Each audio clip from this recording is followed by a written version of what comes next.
Elias Thorne was a structural engineer, not a savior, but the universe has a funny way of confusing the two. When the vaulted ceiling of the most secure palace in the galaxy began to tear itself apart, he did not reach for a weapon, but instead reached for a wedge. It was supposed to be a standard Tuesday for the Terran Diplomatic Corps. Elias stood near the back of the Grand Hall of Ethelgard, tugging uncomfortably at the collar of a ceremonial tunic that fit terribly. As a junior engineer, his only job was to stand quietly, look respectful, and wait to sign off on the structural integrity reports for a new orbital trading ring. He was a small, unremarkable human adrift in a sea of towering, genetically engineered aristocrats. The Ethelgardians were a species obsessed with perfection. Their society was rigidly stratified, built entirely on genetic attunement.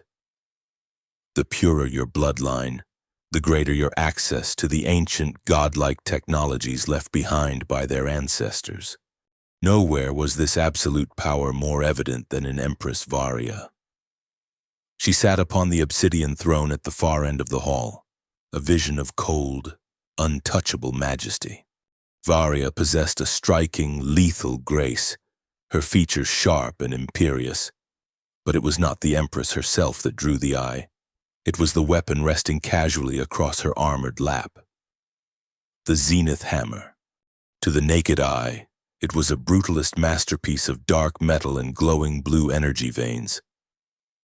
To a mind like Elias's, it was a terrifying display of quantum mass manipulation. The hammer was biologically locked to the royal DNA. Through localized gravity disruption, it weighed absolutely nothing to Varia. She could swing it fast enough to break the sound barrier to anyone lacking her exact genetic sequence. However, the weapon reverted to its true, unfiltered density. To a normal person, trying to lift the Zenith Hammer was mathematically equivalent to trying to deadlift a battle cruiser. It was the ultimate symbol of her divine right to rule, an immovable anchor of absolute authority.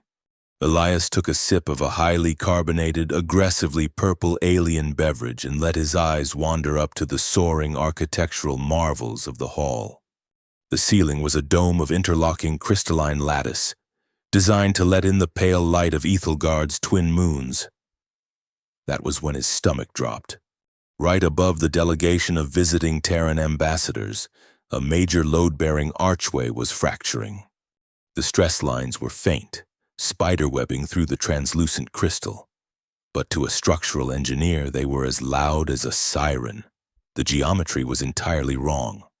A structure that massive did not just fracture on its own unless the foundational tension had been deliberately severed. Someone had tampered with the palace supports.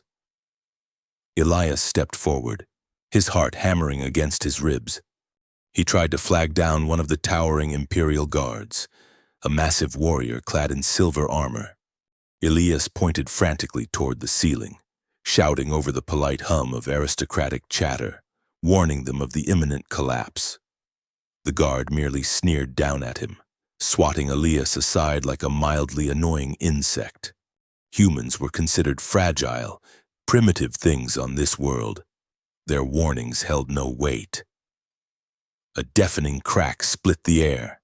The polite chatter vanished, replaced instantly by raw panic. The grand archway shattered. Massive slabs of jagged crystal, each weighing several tons, plummeted toward the polished marble floor. The gala transformed into a chaotic stampede. Elite nobles shoved each other aside, their poise evaporating in the face of sudden, crushing death. Empress Varia reacted with the speed of a predator. She launched herself from the throne, the Zenith Hammer swinging in a lethal arc. She intercepted a falling boulder of crystal, shattering it into harmless dust with a single thunderous impact. She moved to protect the visiting dignitaries, an impressive blur of royal duty and martial prowess. But the structural failure was cascading. A secondary shockwave rippled through the floor as a massive pillar collapsed nearby.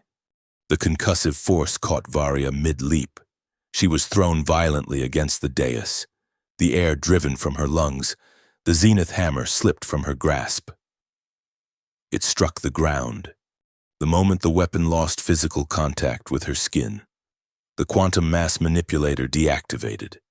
The hammer slammed into the reinforced marble floor, cratering the incredibly dense stone and embedding itself deep into the foundation. It was suddenly a dead weight of unimaginable proportions, anchoring itself to the planet.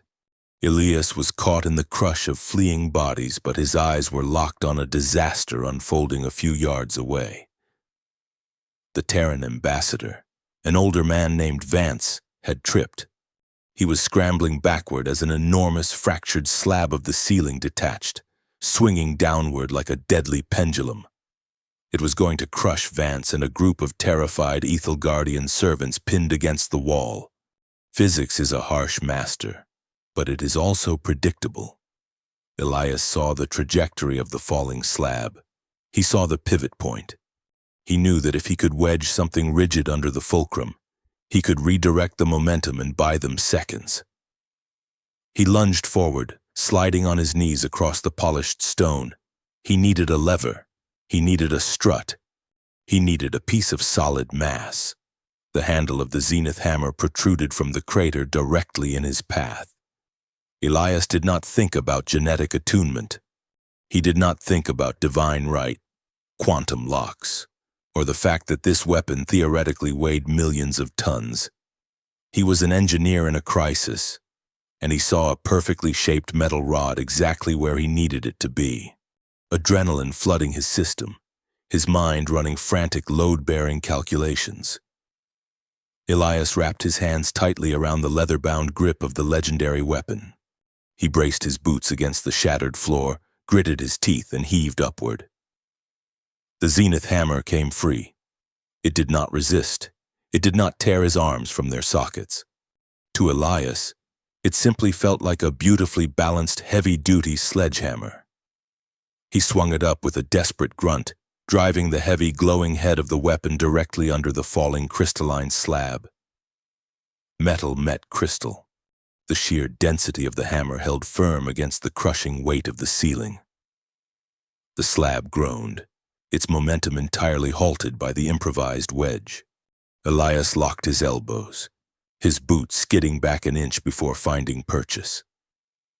The weight was tremendous, straining his human muscles to their absolute limit, but the fulcrum held. "Move!" Elias roared, his voice cracking from the strain. "Get out of there!" Ambassador Vance and the servants scrambled out from under the shadow of the death trap, diving to safety. With the victims clear, Elias angled the hammer, letting the massive slab slide off the side. It crashed safely to the floor, sending up a plume of white dust. Elias exhaled a ragged breath, lowering the heavy hammer to rest on the floor, leaning on the handle like a tired worker at the end of a long shift. He wiped a streak of blood and sweat from his forehead, his heart rate slowly returning to a normal rhythm. The dust began to settle. The grand hall, moments ago a symphony of chaos, fell completely, terrifyingly silent. Elias blinked, looking around. The stampede had stopped. The surviving nobles, the Imperial Guards, and the Terran delegates were all frozen in place. They were not looking at the destruction. They were not looking at the injured. Every single pair of eyes in the vast chamber was locked onto Elias. Slowly, Elias turned his head toward the dais. Empress Varia was pulling herself up from the rubble. Her flawless face, usually a mask of unreadable aristocratic superiority, was slack with pure shock. Her vibrant, glowing eyes were fixed on the human hands resting casually on the hilt of her ancestral weapon. She looked from Elias to the hammer, and back to Elias. A human. A fragile, low-born alien with absolutely zero royal genetics had just wielded the divine mandate of Ethelgard as a makeshift doorstop. Elias suddenly realized what he was holding. He looked down at the glowing blue veins pulsing along the dark metal, then looked back up at the silent, Horrified crowd. The political and religious implications of what he had just done hit him far harder than the falling ceiling could have. He offered a weak, apologetic smile, realizing instantly that it was the wrong move. The universal reward for saving a planetary dignitary from being crushed to death is usually a medal, or at least a very firm handshake. For Elias Thorne, the reward was a pair of magnetic stasis cuffs and an immediate charge of high treason. He sat suspended in a high-security holding cell deep beneath the Imperial Palace, the cold light of the containment field buzzing faintly against his skin. His chair was entirely devoid of physical supports, relying on localized grav plating that made his stomach churn. Across from him stood two Ethelgardian inquisitors, figures carved from genetic perfection and draped in robes of absolute authority. They had been interrogating him for 3 hours, and neither side was making any tangible progress. "We will ask you once more, Terran," the lead inquisitor said, his voice a smooth, dangerous baritone that echoed off the seamless metallic walls. "I detail the synthetic biomarkers you injected into your marrow to bypass the Zenith protocols." Elias sighed, his shoulders aching from the restrictive pull of the cuffs. "And I will tell you once more, I do not have synthetic marrow. I had a questionable synthetic protein bar for breakfast, but that is the extent of my biological augmentation. I use the hammer as a wedge. It is a basic principle of structural mechanics. Do not attempt to deceive us with your primitive superstitions," the second inquisitor snapped, stepping closer. "And the Zenith hammer is anchored to the planet's core by the divine resonance of the royal bloodline. It does not yield to structural mechanics. It yields only to the Empress." "Look," Elias said, leaning forward as much as the magnetic fields allowed. "You guys build incredibly beautiful things, but you have a fundamental blind spot when it comes to kinetic energy." The ceiling was coming down. The hammer was wedged in the floor. I grabbed the handle, planted my boots, and pulled. It is called leverage. Archimedes figured it out a few thousand years ago on a planet composed mostly of dirt and anxiety. If you apply enough force to a fulcrum, you can move anything. The inquisitors exchanged a look of profound disgust, clearly convinced Elias was speaking in some archaic, mocking code. They could not process a reality where sheer human stubbornness and basic physics had bypassed a million-year-old quantum lock. Beyond the transparent energy barrier of the cell, the heavy blast doors hissed open. The inquisitors instantly dropped to one knee, bowing their heads in perfect synchronization. Empress Varia strode into the detention block. She had shed the heavy ceremonial armor from the gala, now wearing a sleek tactical tunic of woven obsidian fiber. The dust from the collapsed ceiling was still dusted lightly across her shoulders, a stark reminder of the chaos above. She was not alone. Trailing slightly behind her was Lord Regent Kalen, a towering aristocrat draped in deep crimson silks, his face a mask of sculpted cruelty. Elias watched them approach the energy barrier, feeling a cold knot tighten in his gut. The political dynamics of Ethelgard were famously lethal, and he was currently the most inconvenient anomaly on the planet. "He mocks us. Your Radiance," the lead inquisitor reported, keeping his eyes firmly on the floor. He claims he lifted the Zenith relic through a primitive concept he calls leverage." Lord Regent Kalen offered a cold, razor-thin smile. He is a Terran rat caught in a trap, making up absurdities to delay his inevitable execution. The foundation of Ethelgard rests on the absolute truth of the royal bloodline. If the lower castes hear a whisper that a low-born alien can wield the Zenith, they will realize our divine mandate is nothing but a mechanical parlor trick. Kalen turned to Varia, his voice dropping to a harsh whisper that carried easily into the cell. "You must sever his head in the public square before dawn, Varia. Burn the body and declare it a failed assassination attempt. It is the only way to maintain the illusion of control." Varya stared through the barrier at Elias. Her vibrant, bioluminescent eyes were unreadable. She was a woman trapped between the brutal traditions of her ancestors and a glaring, undeniable scientific impossibility sitting right in front of her. "Dismissed," Varya said quietly. "Empress, I strongly advise," Kalen began. "I said dismissed. Kalen, clear the block. I will speak to the anomaly alone." Kalen's jaw tightened. For a fraction of a second, absolute venom flashed in his eyes, but he masked it with a fluid, subservient bow. He signaled the Inquisitors, and the three of them swept out of the room, leaving Varya entirely alone with Elias. Varya tapped a control rune on her wrist. The transparent energy barrier dissolved, leaving nothing between the supreme ruler of Uthelgard and the exhausted structural engineer.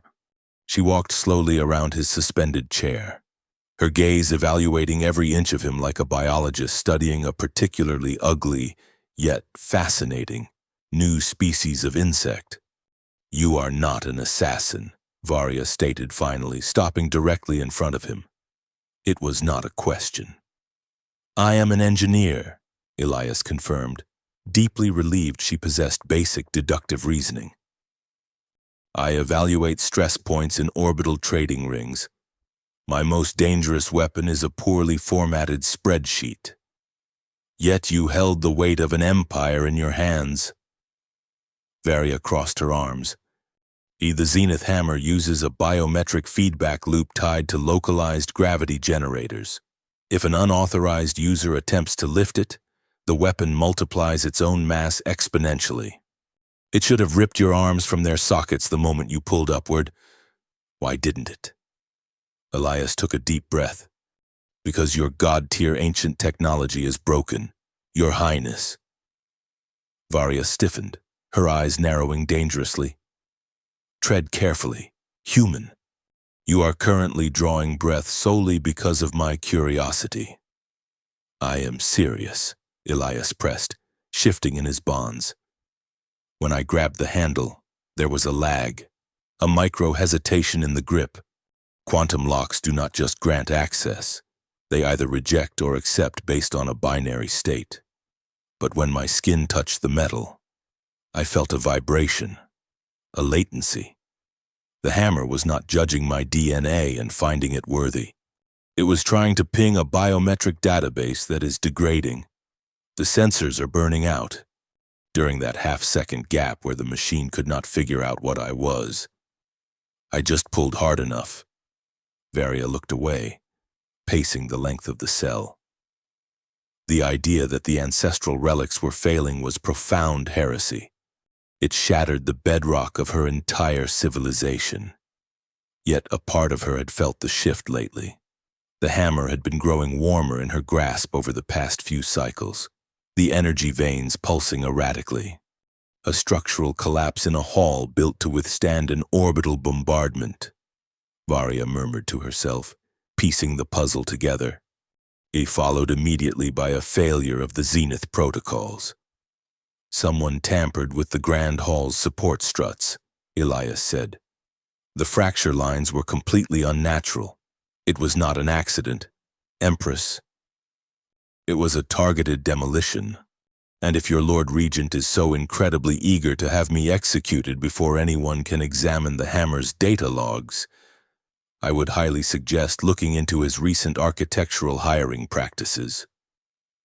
Varya stopped pacing. She looked at Elias with a newfound intensity, a sharp intelligence calculating a dozen different outcomes in the span of a heartbeat. She was realizing the true scope of the danger surrounding her. Whoever brought down the ceiling knew she would drop the hammer. They knew the ancient technology was vulnerable. Before Varya could respond to Elias's accusation, a subtle, rhythmic thrumming echoed from the corridor outside. It was a sound Elias recognized instantly from his time on military-grade construction sites. It was the hum of localized dampening fields, the kind used to silence high-yield energy weapons right before they were fired. The danger he felt earlier had just materialized into something far worse than a treason charge.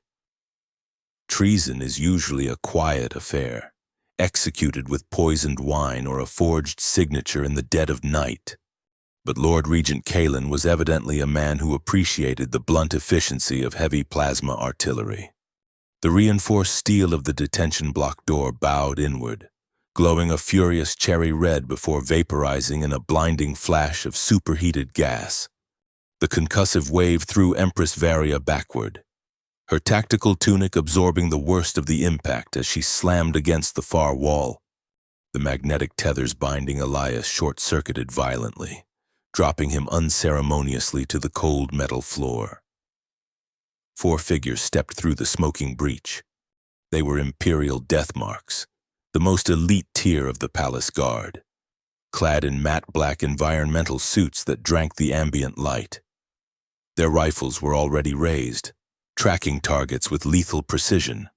Varia pushed herself up, her aristocratic composure replaced by the lethal instincts of a cornered predator. She recognized the insignia etched onto their shoulder plates. These were Kalen's personal enforcers. The Lord Regent was not waiting for a public execution or a political tribunal. He was seizing the throne right now, burying the anomaly and the Empress in one decisive strike. "Kill the Terran," the lead Deathmark ordered, his voice mechanically flattened by his helmet. "Contain the Empress. The Regent wants her ring." Varia did not wait for them to pull their triggers. She lunged forward, moving with a speed that defied biological limits. She swept the legs of the closest assassin, driving a perfectly angled palm strike into the weak point of his neck armor. The man crumpled, but the remaining 3 adjusted their aim, their plasma coils whining as they charged to full capacity. Varia was brilliant, but she was entirely unarmed. The Zenith hammer, along with Elias's confiscated personal effects, rested behind a reinforced glass panel in the auxiliary evidence locker just down the hall. Elias scrambled backward, his mind racing faster than his racing heart. He was an engineer, not a soldier. His combat experience consisted entirely of arguing over zoning permits and dodging falling rivets on construction sites, but survival is a crude and universal equation, and the math in this room heavily favored the men with the guns. A plasma bolt scorched the air where Elias's head had been a fraction of a second prior, melting a fist-sized crater into the bulkhead. He rolled frantically out of the cell, using the thick, smoking remnants of the doorframe for cover. He needed an equalizer. His eyes locked onto the evidence locker across the corridor. The explosive entry had shattered the primary security seals, leaving the heavy glass door hanging by a single hinge.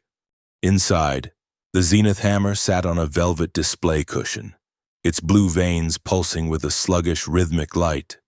Varia deflected a rifle barrel, twisting another assassin's arm until the joint gave way with a sickening snap. But the third guard brought the butt of his weapon down hard on her shoulder. She staggered, dropping to one knee. Elias did not calculate the odds. He sprinted. He crossed the corridor in 3 frantic strides, diving toward the locker as a volley of plasma fire chewed up the floor tiles right behind his heels. He smashed his shoulder into the broken glass door, clearing the obstacle, and wrapped his hands around the leather grip of the ancestral weapon. The moment his skin made contact, that same strange latency occurred. For a split second, the hammer felt like a mountain anchored to the planet. Then, a microscopic stutter in the quantum lock registered his presence, and the weight vanished. It was a perfectly balanced sledgehammer once more. Elias spun around just as the lead Deathmark rounded the corner. Rifle raised to point-blank range, Elias swung the hammer. He had no martial training, no elegant technique. He simply swung it like a man trying to drive a massive spike into a stubborn concrete foundation. The flat side of the hammer struck the barrel of the plasma rifle. At the exact moment of impact, the hammer's failing sensors registered resistance and defaulted to its true, unfiltered density. The kinetic transfer was absolute devastation. The rifle did not just break, it vaporized under the sheer force, the impact traveling up the weapon and throwing the armored assassin backward with the force of a speeding maglev train. The guard smashed into the far wall, leaving a deep indentation in the steel before collapsing. Elias stared at the hammer, his arms vibrating from the blow. The weapon was chaotic, shifting its mass based on acceleration and impact in ways the ancient engineers surely never intended. It was a terrifying, unpredictable wrecking ball. "Behind you," Varya shouted, rolling away from the last standing guard. Elias pivoted, using the momentum of the heavy head to guide his movement. The final death mark fired, a searing bolt of plasma aimed directly at Varya's chest. Elias thrust the broadside of the hammer into the path of the projectile. The superheated energy splashed harmlessly against the dark metal, absorbed entirely by the dense quantum alloy, taking advantage of the guard's momentary shock. Elias stepped forward and swung the hammer in a low, sweeping arc toward the man's armored shins. The impact swept the guard off his feet, launching him horizontally down the corridor until he crashed into the smoking remains of the blast door. Silence fell over the detention block, broken only by the crackle of electrical fires and the ragged breathing of the human and the Empress. Varya pushed herself up, rubbing her bruised shoulder. She stared at Elias, who was currently holding the most sacred artifact of her civilization with the awkward, white-knuckled grip of a civilian who had just survived a major industrial accident. The fact that the hammer was dynamically shifting its mass for a human was a technological heresy she could barely process. "Your swing is completely off balance," Varya noted, her voice steady despite the adrenaline coursing through her veins. "You leave your entire left side exposed. I will be sure to enroll in a fencing class if we survive the next 10 minutes. Elias fired back, lowering the heavy head of the weapon to the floor. "Your Lord Regent is staging a coup. Those were his personal guards, which means the upper levels are already compromised. We cannot stay here." "The Imperial Guard is 10,000 strong," Varya said, her mind shifting into tactical command. "If Kalen has turned even a fraction of them, the palace is lost. He controls the communications grid. He will broadcast that I was killed by a Terran infiltrator and assume emergency powers. Then we need to be somewhere he cannot broadcast to," Elias reasoned, looking down both ends of the corridor. Alarms were beginning to blare, bathing the hallway in harsh crimson light. "Where do the maintenance tunnels lead? The deep ones? The infrastructure grid?" Varya looked at him, a flicker of genuine apprehension crossing her flawless features. "You mean the Undercity? The lower strata? No royal has set foot below the atmospheric scrubbers in 600 years. It is a toxic wasteland of criminals and defectors. It is also a place where Kalen's fancy armored death squads will stick out perfectly," Elias countered, hefting the hammer onto his shoulder. "I evaluate architectural blueprints for a living. Empress. Palaces are designed to keep people out of the throne room, but the foundations are always built with exhaust vents and drainage conduits. If we go down, we drop off the grid entirely." Varya hesitated. To abandon the palace was to abandon her empire. But standing here meant certain death, and she was acutely aware that her divine right to rule was currently slung over the shoulder of a very stressed human structural engineer. What other secrets was Kalen hoarding? And how long had this betrayal been brewing in the shadows of her court while she sat blindly on the throne? And if the ancient technology was truly failing, how would the Zenith hammer behave in the chaotic environment of the lower levels? Heavy bootsteps echoed from the far stairwell. Reinforcements were arriving. "Lead the way, Terran," Varya commanded, stepping past the unconscious guards. Elias nodded, tightening his grip on the weapon. They plunged into the nearest service corridor, leaving behind the gleaming marble and polished steel of the upper echelons. They were descending into the dark, industrial bowels of Ethelgard, completely cut off from resources, allies, and the very concept of imperial authority. The air in the Undercity did not smell of ozone and crushed orchids like the royal levels above. It smelled aggressively of synthetic grease, desperation, and stale protein noodles. Elias and Varia emerged from a corroded drainage grate into a sprawling, subterranean canyon of rust and neon.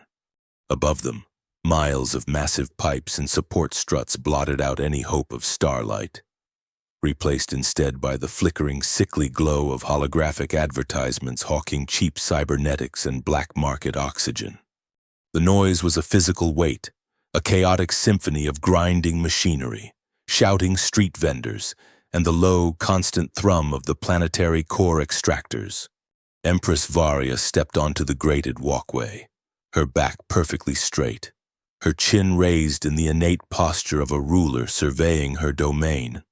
It was the exact wrong way to stand in a place where survival depended on blending into the shadows. Elias grabbed her by the shoulder of her tactical tunic and yanked her roughly behind a massive, venting steam pipe. "What are you doing?"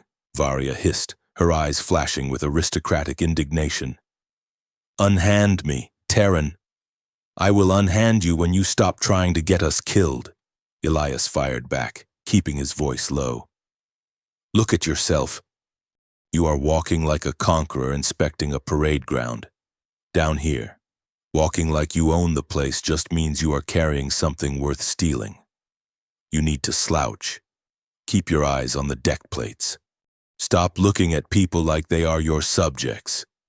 Varia bristled, but a group of scarred, heavy-set scavengers walked past their hiding spot, their eyes scanning the shadows with predatory intent. She forced her shoulders to drop, mimicking Elias's defensive, curled posture. It felt entirely unnatural, a physical betrayal of centuries of royal conditioning. They moved deeper into the labyrinth, sticking to the narrow alleys behind the main thoroughfares. For Varia, the descent was a brutal, uncompromising education. She had spent her entire life in the pristine, climate-controlled spires of the upper atmosphere. Her tutors had assured her the lower manufacturing sectors were highly automated, efficient, and populated by a content, well-fed working class. The reality was a waking nightmare. She saw a family huddled around a leaking thermal coil for warmth, their skin gray from lack of synthetic sunlight. She saw a young child with a rusted, mismatched cybernetic arm, trading scraps of copper wiring for a single pouch of purified water. The sheer scale of the suffering struck her like a physical blow. She stopped, reaching instinctively for the concealed pouch of Imperial credit chips at her belt.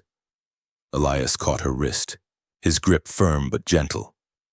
"Do not," he warned softly. "A flashing high-tier currency down here will start a riot. They will tear each other apart just for the chance to rob you." "They are starving," Varia whispered, staring at the family by the thermal coil. The mask of the untouchable Empress was cracking, revealing the horrified woman underneath. "My advisors told me the supply lines were perfect. They told me everyone had enough." Elias reached into his heavily pocketed engineering harness and pulled out 3 dense, high-calorie Terran ration bars. He stepped out from the shadows, approached the family with his head bowed to show he was not a threat, and placed the rations on a crate near their coil. He exchanged a few quiet words in a rough, guttural trade dialect Varia did not recognize, then returned to her side. "Tutors and advisors lie to keep the crown comfortable," Elias said, leading her away before the family could draw attention to their sudden windfall. "It is a universal constant. The higher you build the throne, the harder it is to see the ground."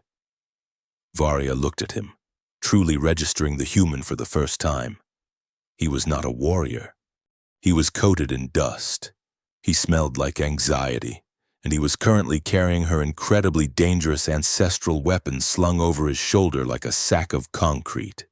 Yet, he navigated this lethal environment with a calm, practical compassion that her elite royal guard utterly lacked. He did not treat her like a deity, nor did he treat her like a burden. He treated her like a partner.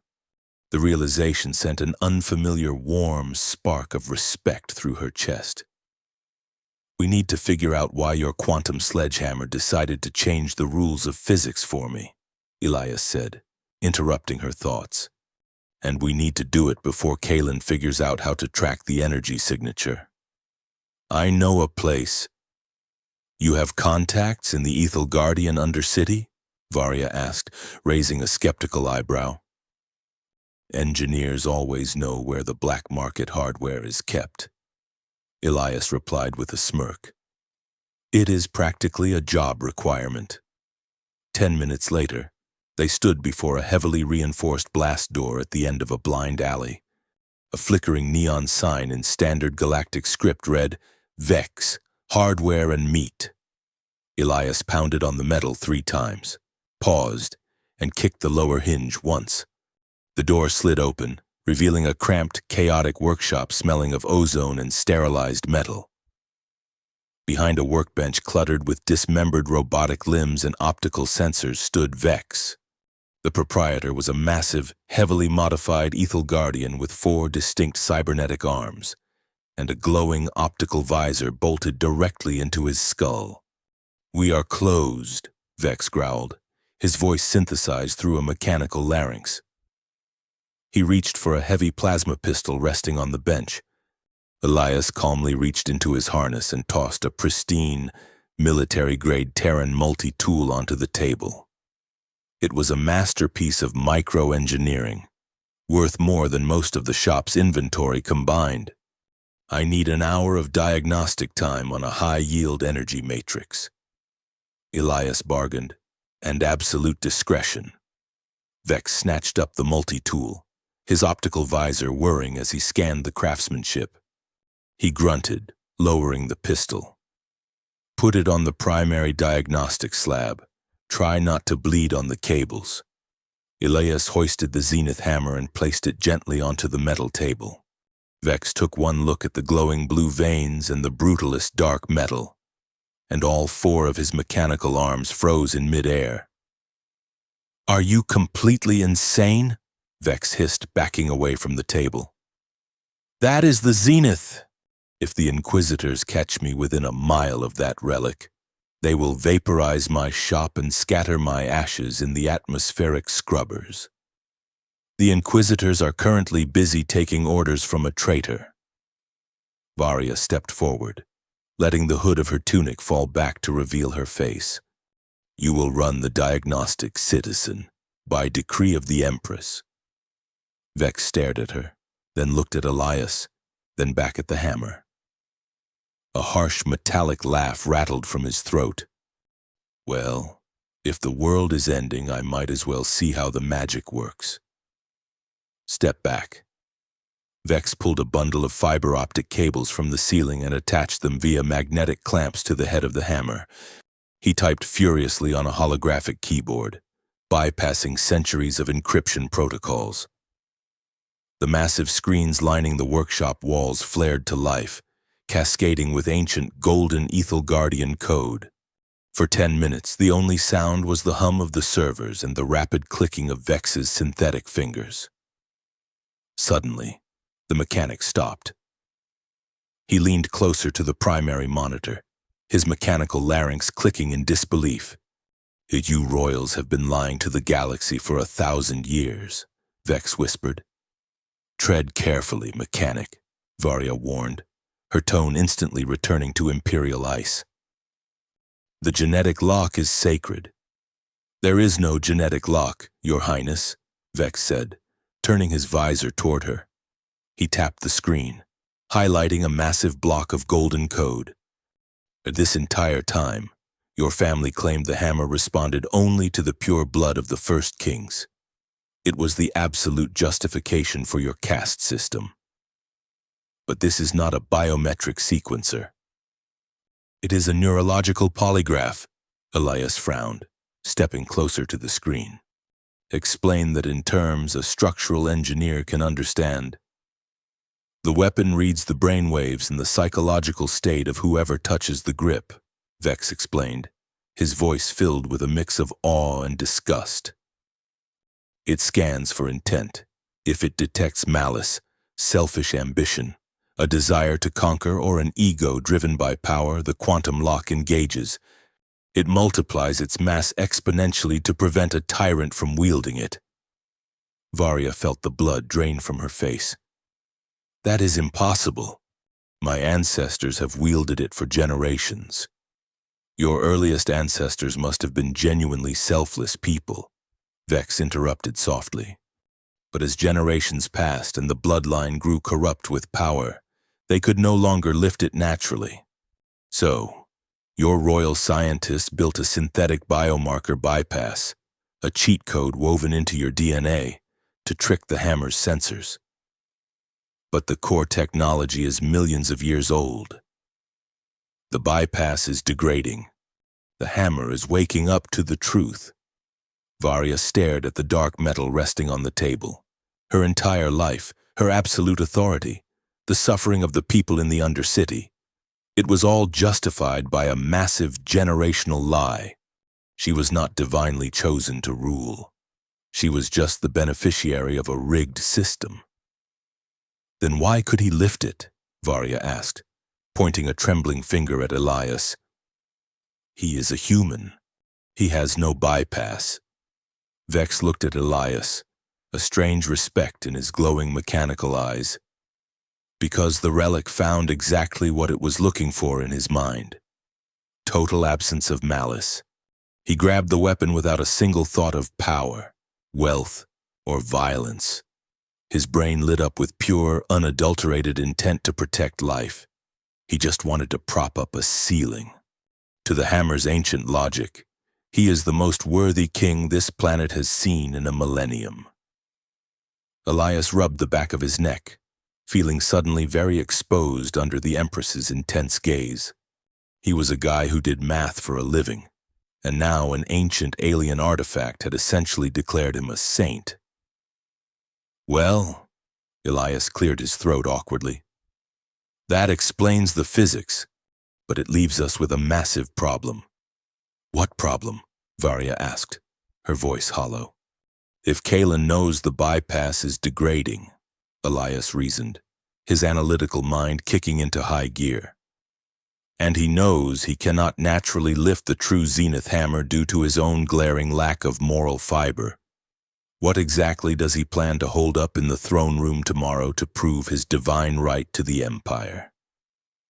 There is a highly specific, terrifying quality to the silence that falls just before an organized ambush. A sudden vacuum of street noise that screams far louder than any warning siren. Elias recognized the shift in atmospheric pressure a fraction of a second too late. They had barely stepped out of Vex's hidden alleyway into the dim, neon-stained thoroughfare of the Undercity when the shadows themselves seemed to detach and lunge forward. A blinding flash of a concussive stun grenade turned the world into a ringing void of white light. Elias felt the massive weight of the Zenith hammer slip from his shoulder as his knees buckled. Magnetic grapple lines lashed around his wrists and torso, pinning his arms to his sides. Beside him, Varya managed to shatter the jaw of the first attacker with a spinning back kick, but a localized gravity snare dropped over her shoulders, forcing her instantly to the grated floor under a crushing, invisible weight.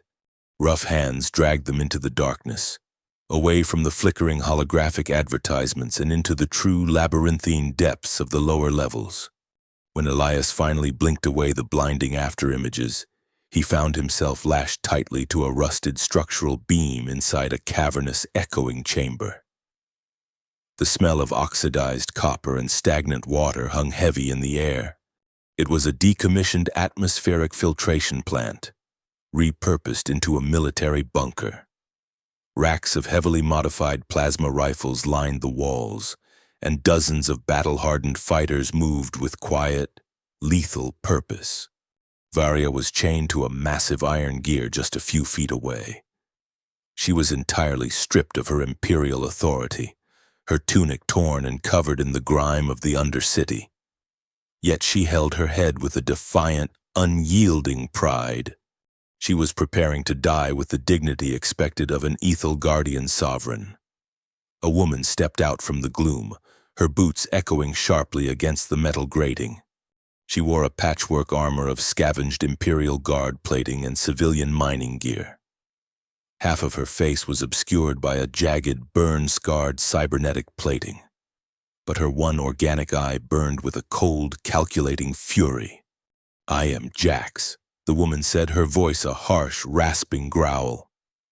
"Commander of the Undercity Vanguard, and you, your Radiance, are a very long way from your polished marble towers." Varia met the rebel leader's gaze without flinching. "I know who you are. You are the terrorists who bombed the lower transit hubs. You have slaughtered my enforcers and disrupted the supply chains. Do your worst, traitor. I will not beg a murderer for my life." Jack stared at the Empress for a long moment, and then she threw her head back and laughed. It was a bitter, scraping sound completely devoid of humor. "Terrorists," Jax repeated, shaking her head.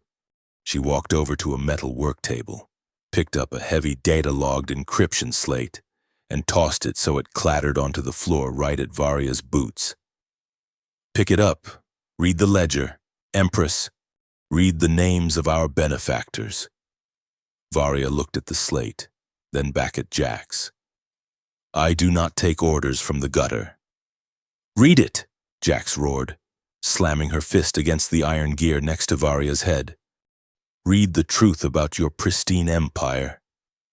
Elias strained against his bindings, his eyes darting between the two furious women. Maybe just skim the executive summary. "Varia, I have a feeling she is not bluffing." Reluctantly, Varia leaned forward as far as her chains allowed and tapped the screen of the encryption slate with her boot.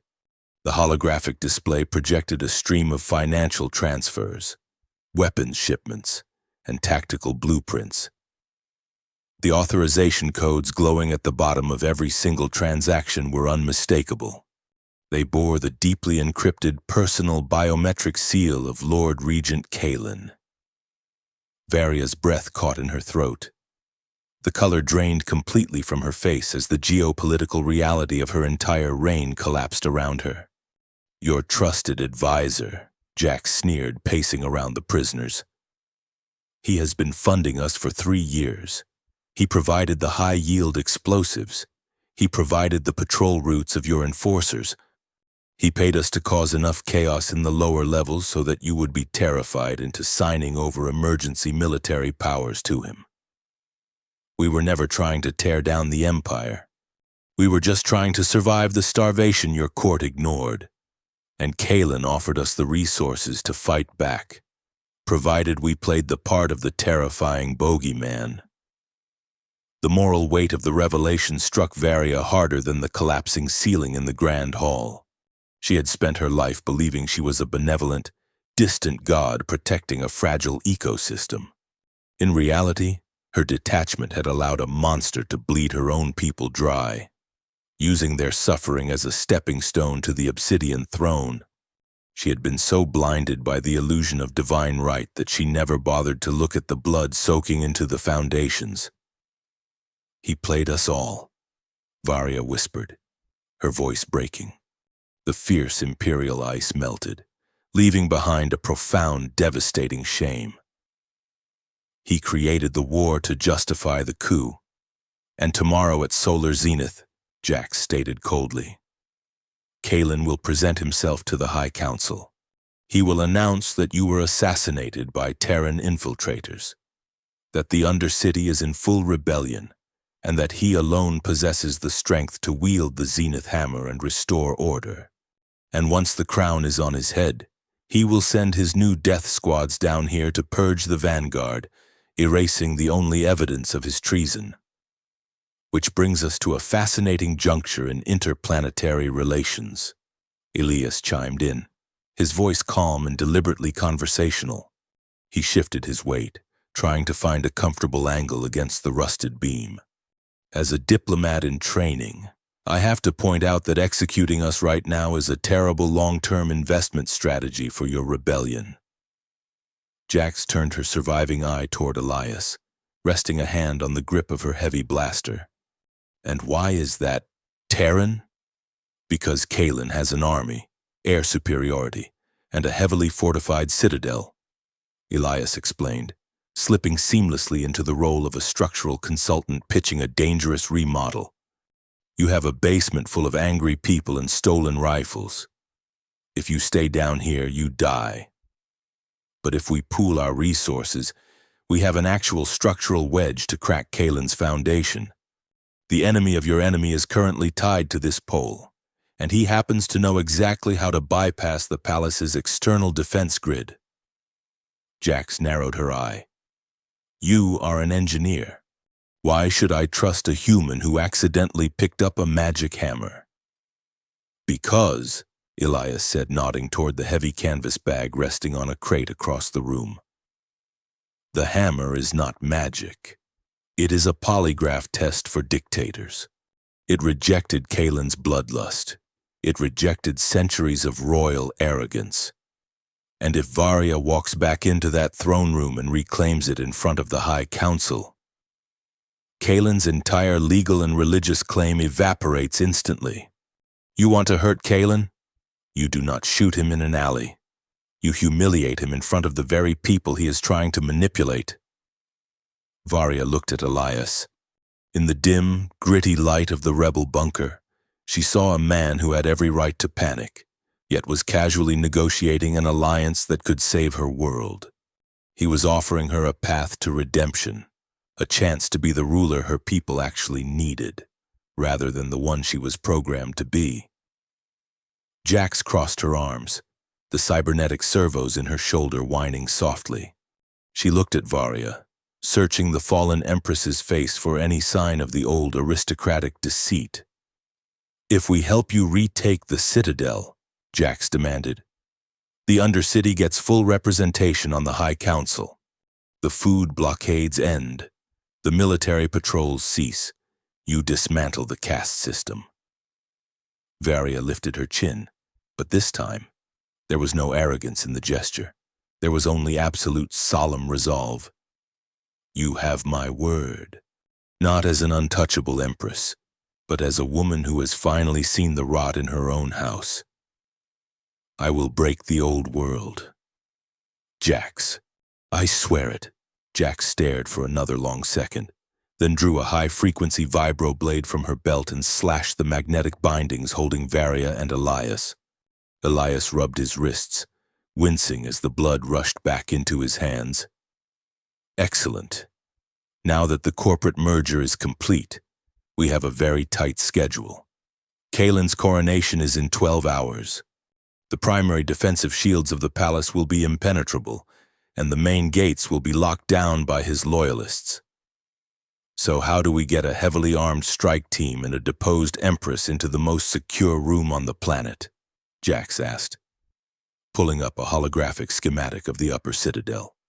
Elias walked over to the projection, his fingers dancing across the interface to isolate the lower environmental systems. He expanded a section of massive intertwining pipes. Palace architecture is designed to look intimidating, but physics requires airflow, Elias pointed out, tapping a large access hatch on the schematic. The primary atmospheric intake vents. They pull raw oxygen from the upper atmosphere, but the main conduits run right past the structural sub-basement before feeding the throne room. If we can bypass the thermal scrubbers, we can bypass the entire Imperial Guard and drop directly into the royal antechamber.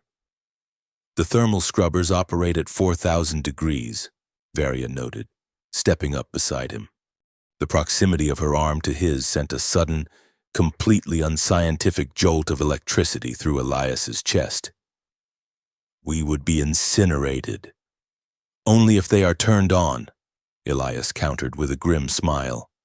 If we trigger a localized pressure anomaly in Sector 4, the automated safety protocols will initiate a 3-minute coolant flush to prevent a reactor meltdown.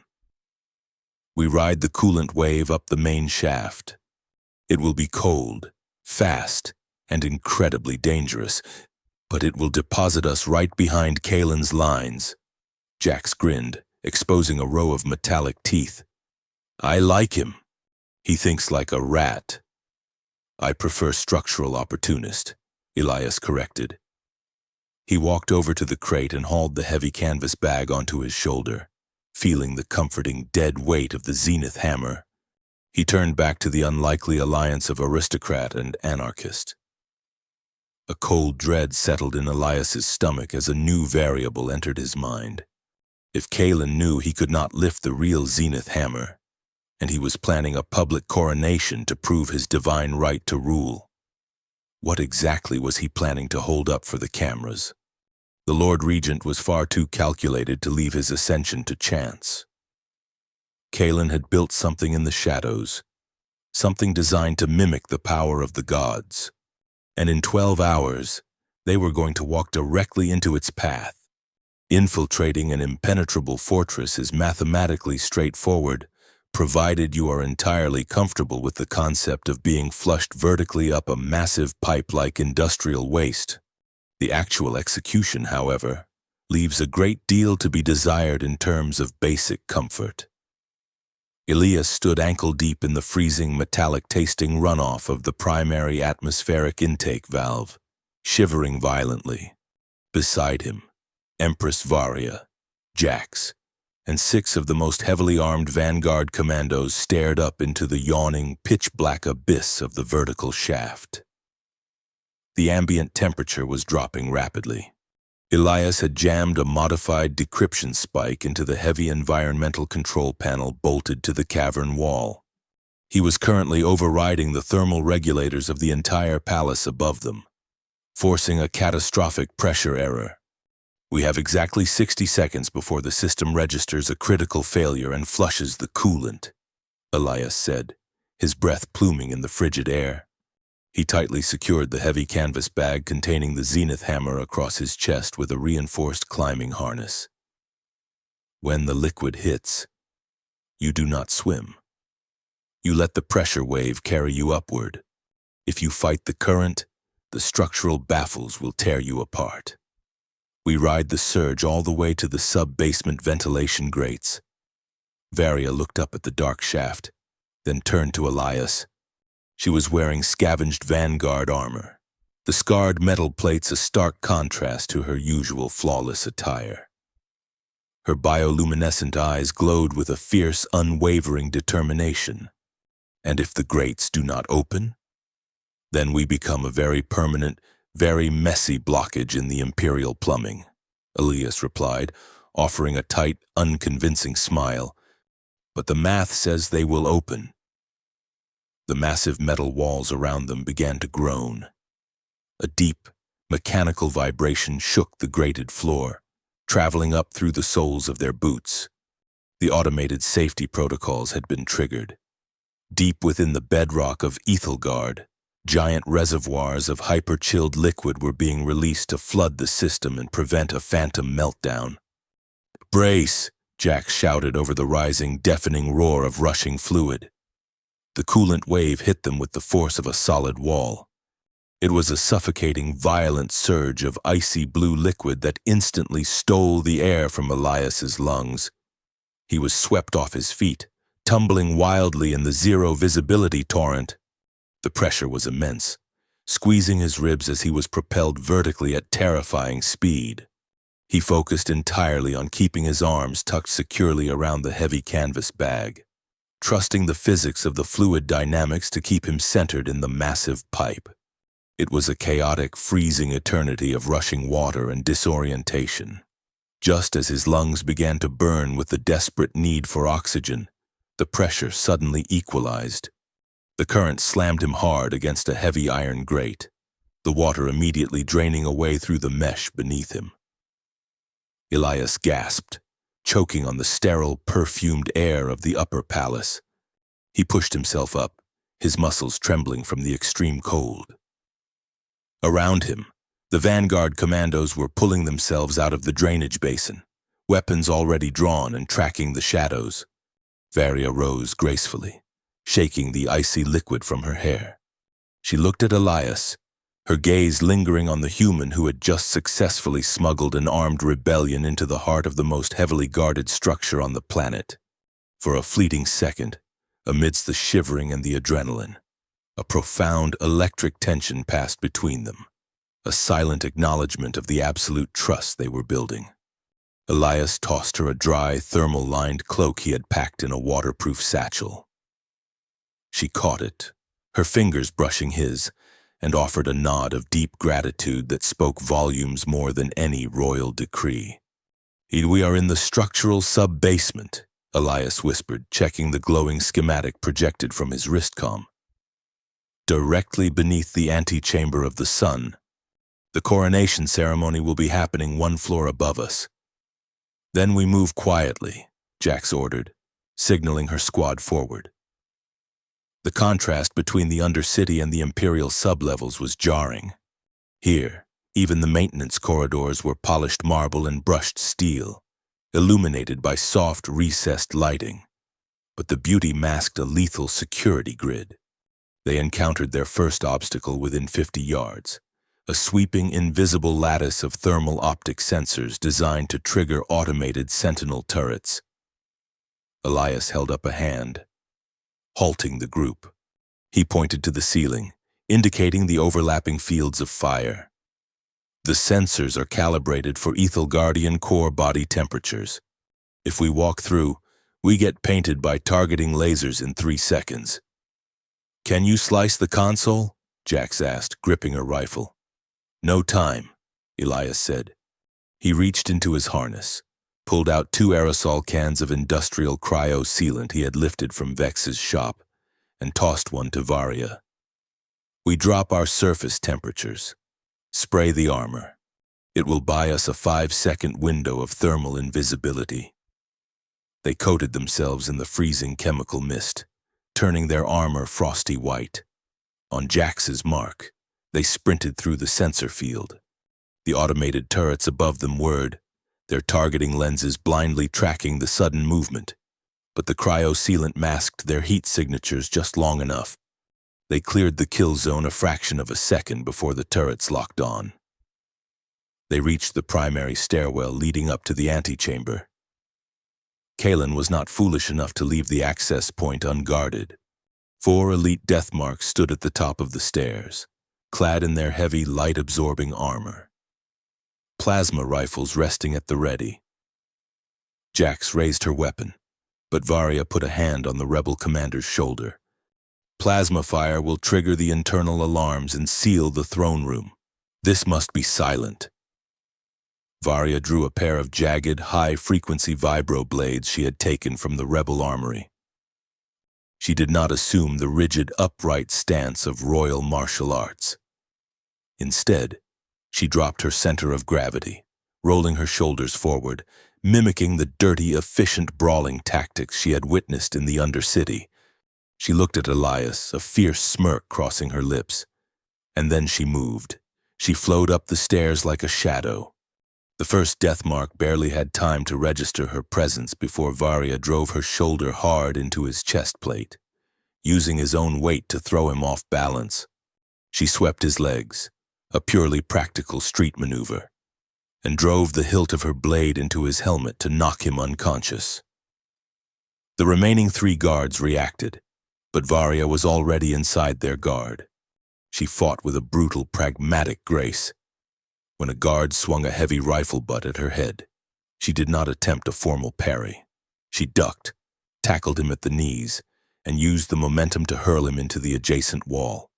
It was not elegant, but it was incredibly effective. Elias watched her dismantle the elite squad, thoroughly impressed and slightly terrified by how quickly the aristocratic Empress had adapted to the ruthless realities of survival. Within moments, the 4 guards lay unconscious on the marble steps. Varia stood over them, breathing heavily, twirling the vibro blades with lethal confidence. She wiped a smudge of dirt from her cheek, looking far more regal in scavenged armor than she ever had upon the obsidian throne. "Clear," Varia whispered, waving the team up the stairs. They ascended into the antechamber of the sun. It was a breathtaking, cavernous room of spun gold and crystalline pillars, acting as the final barrier before the colossal brass doors of the throne room. From behind those doors, they could hear the muffled, resonant chanting of the High Council. The coronation was underway, Kalen was delivering his final address, weaving his web of lies to the assembled lords. "We breach on 3, Jax commanded, her squad stacking up against the towering brass doors. She placed a set of focused breaching charges against the central lock mechanism. "We blow the doors. The Empress walks in, and we dare Kalen to explain why the dead are interrupting his party." Elias adjusted the heavy strap of the zenith hammer across his chest, stepping up beside Varia. He was terrified, but standing next to her, he felt an undeniable surge of courage. They were actually going to pull this off. Suddenly, a sharp, mechanized click echoed through the golden antechamber. Elias's engineering instincts screamed a warning before his conscious mind could process the sound. It was the distinct mechanical release of a heavy pneumatic deadfall. Kalen was far more paranoid than they had anticipated. The Lord Regent had installed a secondary localized quarantine protocol in the floor itself, a trap designed to instantly isolate anyone standing in the center of the room. A high-pitched siren wailed. Directly beneath Elias's boots, the golden floor tiles violently separated. "Move!" Elias roared. He shoved Varia hard from behind, launching her out of the center of the room just as a massive, transparent cylinder of reinforced energy shielding slammed down from the ceiling, anchoring itself deeply into the floor. The kinetic force of his own push sent Elias stumbling backward, directly into the containment zone. The shield locked into place with a deafening hum, completely separating Elias from Varia, Jax, and the Vanguard squad. Varia slammed her fists against the transparent energy barrier, shouting his name, but the sound was completely muffled. Elias placed a hand against the inside of the shield, feeling the lethal crackle of high-voltage energy humming against his palm. He was trapped in the center of the room, alone, holding the one object Kalen feared most. The massive brass doors of the throne room began to slowly swing open. Kalen's internal security sensors had alerted him to the breach. The trap was sprung, the anomaly was isolated, and the Lord Regent was coming to collect his prize. Elias gripped the handle of the zenith hammer tightly, realizing he was about to face the entire fury of the Ethelgardian Empire entirely on his own. There is a distinct, mathematical certainty to being vastly outnumbered by heavily armed zealots. But Elias Thorne was about to introduce a massive, quantum-destabilizing variable into the equation. He stood trapped inside the transparent energy cylinder, the zenith hammer resting heavily in his grip. Beyond the humming barrier, the colossal brass doors of the throne room groaned open. Out poured the Imperial Guard, a tidal wave of silver armor and charged weapons. Behind them strode Lord Regent Kalen.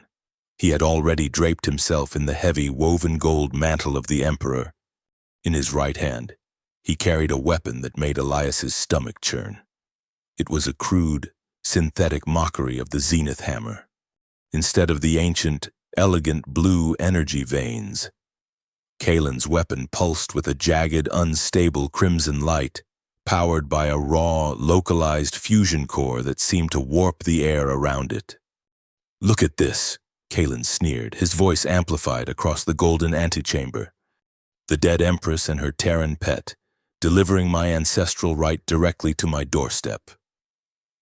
Varia stood outside the containment cylinder, her scavenged vibro blades drawn, Jax and the Vanguard flanking her. "You have no right, Kalen. The relic rejected you.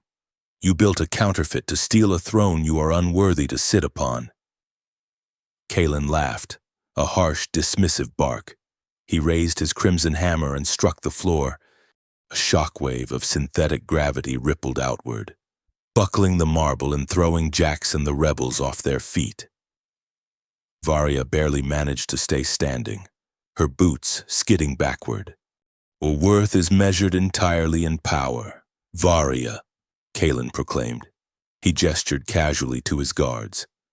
"Slaughter the rebels. Bring me the Terran's head and my hammer." The guards advanced. Elias knew the containment shield was meant to keep him safely isolated, but energy barriers were essentially just high-frequency structural walls. And structural walls always have load limits. Elias gripped the leather handle of the true Zenith hammer. He felt that familiar latency, the ancient intelligence registering his absolute lack of malice. He did not want to conquer Ethelgard. He just wanted to protect the woman fighting for her life on the other side of the glass. The hammer became entirely weightless in his hands.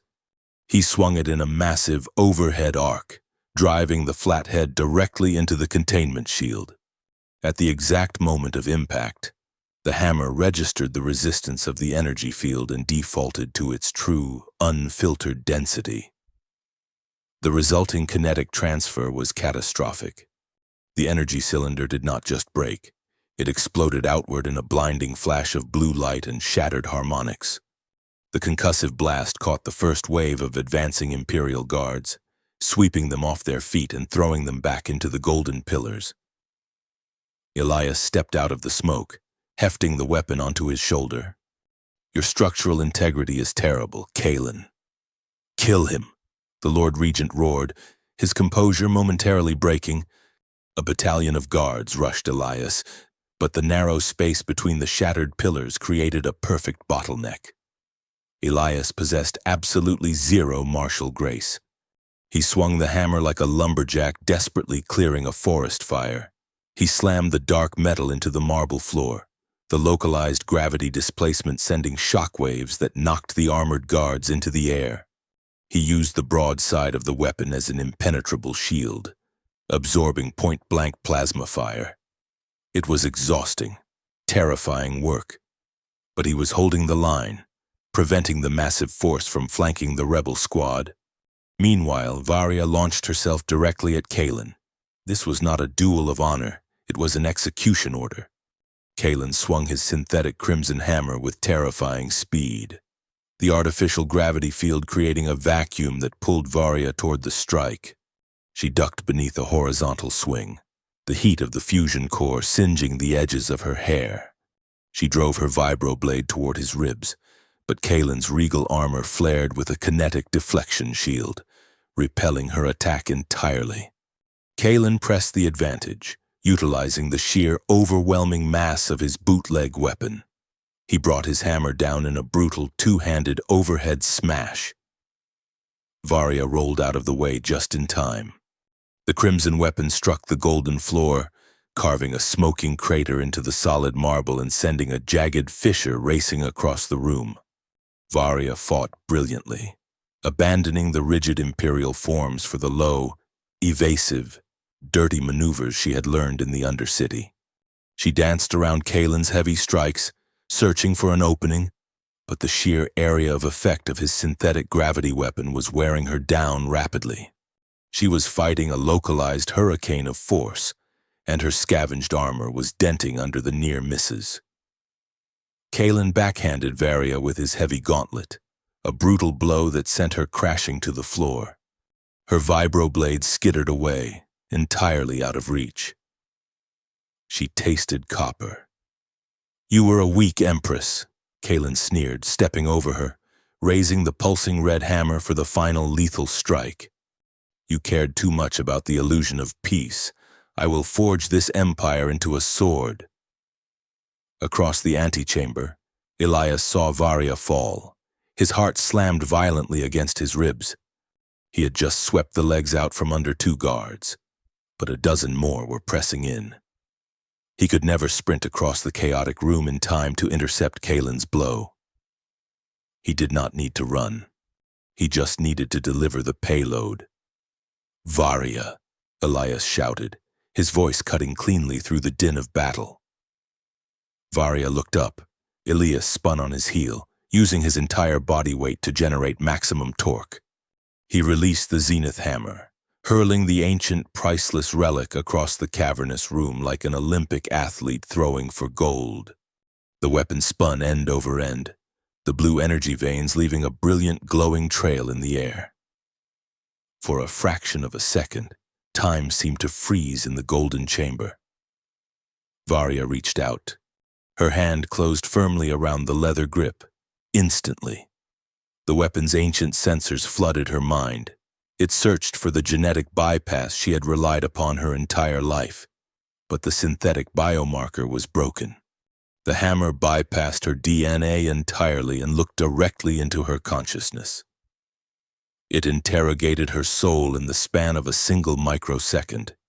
It searched for the arrogant, untouchable ruler who had sat upon the obsidian throne, utterly detached from the suffering below. It found nothing. It searched for the desire to conquer, to dominate, to hoard power for the sake of legacy. It found nothing. Instead, it found the memory of a starving child huddled around a thermal coil in the Undercity. It found the faces of the vanguard rebels who were currently bleeding to defend her. It found a desperate, burning desire to protect her people at any cost, to tear down the oppressive system she had once championed. There was no malice. There was only pure, selfless intent. The Zenith Hammer recognized its true master. A shockwave of pure, blinding azure light erupted from the weapon, physically blowing Kaelin backward. The blue energy veins did not just pulse, they flared with the intensity of a newborn star, illuminating the entire golden antechamber with a warm, righteous glow. Varya rose to her feet. She did not look like an empress clinging to a lost title. She looked like a guardian forged in the grim reality of the lower levels. The hammer was completely weightless in her grasp, humming with an unprecedented, harmonious frequency that vibrated through the floorboards. Kaelin scrambled to his feet, his face twisted in absolute panicked rage. He roared and charged, swinging his volatile crimson weapon with every ounce of his remaining strength, aiming to crush Varya and the relic together. Varya did not dodge. She did not retreat. She stepped forward, planting her boots firmly on the fractured marble, and swung the true Zenith Hammer to meet his strike. The impact defied physics entirely. The flawless, ancient quantum technology clashed directly against Kaelin's synthetic, brute force mockery. There was a flash of light so bright it cast sharp shadows through the solid crystalline pillars. The sound was a deafening crack of displaced atmosphere that shattered the remaining glass in the antechamber. Kaelin's crimson hammer shattered like cheap, brittle glass. The localized fusion core instantly destabilized, but the Zenith Hammer effortlessly absorbed the explosive blast, shielding Varya entirely. The kinetic backlash traveled rapidly up Kaelin's arms, shattering his ceremonial armor and throwing him violently across the room. He slammed against the massive brass doors of the throne room and crumpled to the floor. Defeated, broken, and utterly humiliated. Absolute silence descended on the antechamber of the sun. The surviving Imperial guards dropped their weapons in unison, staring in sheer terror and awe at Varya. She stood tall, the Zenith Hammer resting comfortably by her side, glowing with a serene, undeniable power. She had not just reclaimed her throne, she had proven herself worthy of it in a way no ruler had in over 1,000 years. Elias leaned heavily against a shattered pillar, clutching a bruised rib, a wide, exhausted grin spreading across his face. But as the aristocratic members of the High Council cautiously peeked out from the throne room to witness the fall of their Lord Regent, a new, far more complicated reality began to settle over the empire. Varya possessed the ultimate power, but she had promised a ragged band of rebels that she would destroy the very system these lords relied upon, and promises made in the dark always demand payment in the light. Rebuilding an empire is significantly more complicated than preventing its grandest ceiling from collapsing, primarily because you cannot fix centuries of systemic, institutionalized oppression with a cleverly placed wedge. But as Empress Varya stepped over the shattered, smoking remains of Lord Regent Kaelin's synthetic weapon, she was perfectly prepared to swing a very different kind of hammer. The colossal brass doors of the throne room swung fully open, pushed by the trembling hands of the Ethelgardian High Council. Dozens of towering aristocrats, draped in the finest woven silks and shimmering jewels, spilled hesitantly into the ruined antechamber of the sun. They expected to find their newly minted emperor standing victorious. Instead, they found Kalen unconscious on the fractured marble, his elite guards disarmed, and their supposedly fragile empress glowing with the undeniable blazing azure light of the true Zenith relic. Standing right beside her, weapons still drawn and eyes burning with generations of suppressed fury, were Jax and the vanguard rebels. Lord Minister Aris, the eldest and most rigidly traditional member of the council, stepped forward. He adjusted his collar nervously, his eyes darting between the glowing hammer and the grimy undercity fighters. He offered Varia a deep, trembling bow. "Your Radiance," Aris stammered, his voice echoing in the silent room. "The usurper is defeated. The gods be praised. Order your Imperial Guard to execute these subterranean terrorists, and we may proceed with your rightful recoronation." Varia looked at Aris, then down at the zenith hammer resting weightlessly in her grip. For 1,000 years, the weapon had been used as an absolute threat, a divine bludgeon to keep the lower castes terrified and the upper echelons comfortably numb to the suffering below. She looked at Jax, whose cybernetic eye was fixed squarely on the Lord Minister, her finger resting dangerously close to the trigger of her heavy blaster. "There will be no executions today, Lord Aris," Varia announced, her voice carrying the absolute, uncompromising authority of a sovereign who had finally opened her eyes. "And there will be no recoronation? The Empire as you know it ended 10 minutes ago." A shocked gasp rippled through the gathered nobility. "The genetic lock is a lie," Varia continued, raising the zenith hammer so the brilliant blue light washed over the terrified aristocrats. "This weapon does not measure the purity of our bloodline. It never did. It measures the purity of our intent. Our ancestors built a biological bypass to cheat the system, to hoard power they no longer deserved. Kalen exploited that rot to stage his coup. We have spent centuries looking down from our spires, convinced we were gods, while our own people starved in the shadows below." She turned to Jax, offering the rebel commander a solemn nod. "By my absolute decree, the Undercity Vanguard is hereby fully pardoned," Varia declared, her words striking the council harder than any physical blow. "Furthermore, the genetic caste system is permanently abolished. Effective immediately, the lower strata will have equal democratic representation on this council. The military blockades are lifted. The food and medical shipments will be redirected to the manufacturing sectors before the sun sets." "Preposterous," Lord Aris sputtered, his aristocratic composure cracking. You cannot simply rewrite a millennium of sacred tradition, Varia. The people will not stand for it." "The people are currently standing right next to me," Varia countered smoothly, gesturing to Elias and the heavily armed rebels. "And considering I am the only one holding a functioning, mass-shifting quantum relic, I highly suggest you begin drafting the new constitutional reforms before I lose my patience." The High Council fell silent. They looked at the glowing hammer. They looked at the hardened vanguard fighters. And finally, they looked at Elias Thorne. The human structural engineer offered them a cheerful, highly unsympathetic wave. The era of the untouchable Ethelgardian aristocracy was officially over. 3 days later, the dust had finally begun to settle over the capital city. The political transition was proving to be a chaotic, messy affair. But for the first time in centuries, it was a chaos born of genuine progress rather than suppressed rebellion. The atmospheric scrubbers had been reprogrammed to pump clean, filtered air down into the Undercity, and the first joint task forces of Imperial Guards and Vanguard commandos were actively dismantling Kalen's remaining hidden strongholds. Elias Thorne stood on a sweeping open-air balcony high above the Grand Plaza, overlooking the sprawling, newly unified city. The twin moons of Ethelgard were just beginning to rise, casting a pale, beautiful light across the intricate spires and the glowing neon canyons below.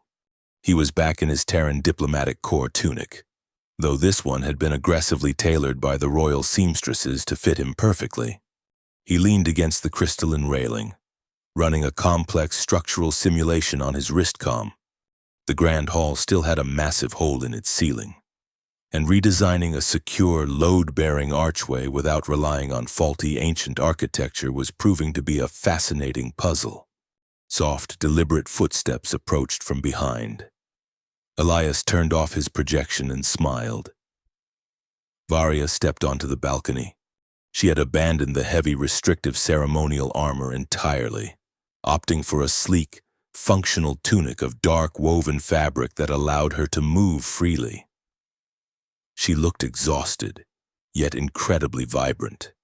The heavy burden of ruling an oppressive empire had been replaced by the far more rewarding challenge of building a fair one. "You are leaving," Varia said quietly, joining him at the railing. She did not ask. She stated it with a hint of melancholy in her voice. "Ambassador Vance informed me the Terran delegation is recalling you to Earth for a full debriefing. Apparently, accidentally lifting a sacred planetary artifact and staging a democratic coup violates several minor clauses in my diplomatic contract." Elias chuckled, leaning against the cool crystal. "My superiors are eager to yell at me in person. Besides, my job here is technically done. The ceiling has a temporary brace, the usurper is in a holding cell, and you have an entire planet to govern. You do not need a junior structural engineer hovering around the throne room." Varia turned to face him, her bioluminescent eyes searching his. "I need you more than you realize. Elias, the High Council is terrified of me. Jax is constantly demanding logistical miracles, and I am trying to unlearn a lifetime of terrible aristocratic habits. You are the only person on this entire planet who looks at me and sees a partner instead of a deity." She reached into her pocket and pulled out a small, intricately carved medallion of dark, Ethelgardian metal. "I cannot offer you the Zenith Hammer," Varia said, a small, playful smile playing on her lips. "But I can offer you the title of High Lord of Imperial Infrastructure. Stay. Be my chief architect. Help me build a foundation that will actually last." Elias looked at the beautiful, incredibly dangerous Empress, then down at the gleaming medallion in her hand. The offer was staggering. He could be nobility on a world of gods. But as he looked at Varia, he realized he did not want to be a lord. He just wanted to be the man who kept her grounded. He gently pushed the medallion back toward her. "I appreciate the offer, Varia, but high society involves entirely too much political backstabbing and formal footwear for my taste," Elias said, his voice softening. "I am a guy who likes math, predictable load limits, and synthetic protein bars." Varia's face fell slightly, a flash of genuine disappointment crossing her features. "However," Elias continued quickly, taking her hand in his, "the Terran Diplomatic Corps does allow for long-term cultural exchange programs, and considering the sheer volume of structural repair your palace currently requires, they would be foolish to deny an official request from the Empress for a permanent, highly specialized consultant. Provided, of course, the consultant receives hazard pay and adequate vacation time." Varia's smile returned, brighter than the quantum glow of her ancestral weapon. She stepped closer, closing the distance between them. "I believe we can negotiate those terms. Consultant Thorne," she whispered. She leaned in, and their lips met. It was not a collision of empires, nor was it a grand theatrical gesture meant for the history books. It was a quiet, profound connection between a woman who had finally learned the true weight of service and a man who had taught her that the heaviest burdens are always meant to be shared. They broke apart, gazing out over the city that was finally healing. The universe is a vast, complicated machine, full of ancient prophecies, terrifying technology, and rigid destinies. But sometimes, when the structure of society begins to fracture and the ceiling threatens to collapse, the galaxy does not need a legendary hero born of royal blood. Sometimes all it really takes is a stubborn human with a good sense of leverage, the courage to stand his ground, and the pure, simple intent to do the right thing. Thank you so much for watching this story unfold. If you enjoyed this journey into the depths of Ethelgard, please hit the like button and subscribe to the channel for more original sci-fi adventures. I want to hear from you, so leave the word leverage in the comments below to let me know you made it all the way to the end. Share this video with a fellow sci-fi fan, and please, do not forget to hit that hype button so this story can reach even more viewers like you.